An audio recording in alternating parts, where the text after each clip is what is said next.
বিবাহবার্ষিকীর সকাল সকাল সপরিবারে সবাই মিলে চলে গেলাম রাজপুর বিপত্তারিণী মায়ের মন্দিরে। আমাদের সাথে দিদিভাই আর জামাইবাবুও গেছিলো।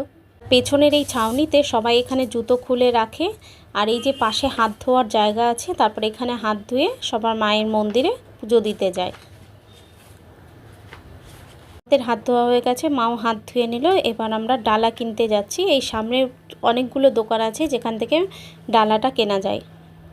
আমরা মায়ের প্রবেশদ্বারের কাছ থেকে ডালাটা নিয়ে নিচ্ছি। মা এখানে পায়ে ব্যথা প্রচণ্ড, ওর জন্য দিদিভাই মাকে ধরে ধরে নিয়ে যাচ্ছে।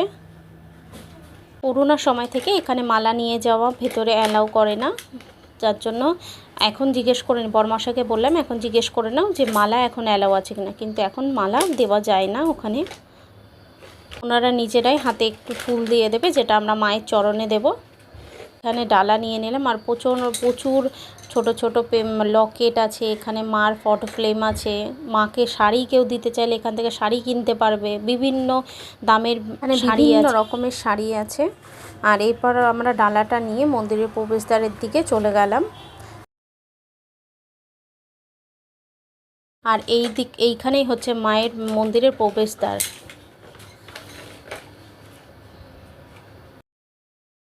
এখানে আমি বলছি বরমশাইকে যে মন্দিরের প্রবেশদ্বারটা দেখাতে।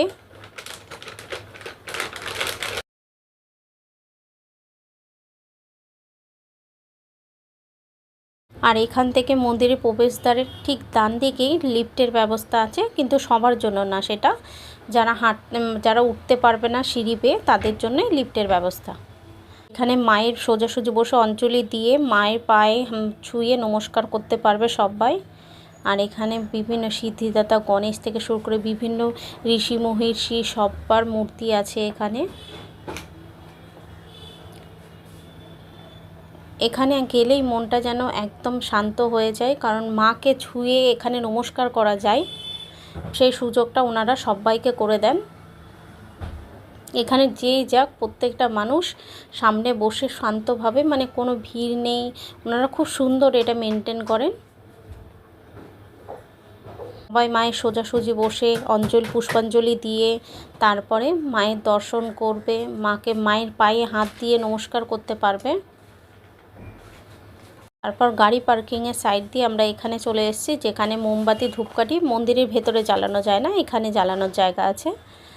এখানে আমরা ধূপকাঠি মোমবাতি জ্বালিয়ে এবার চলে যাচ্ছি টিপ পড়তে।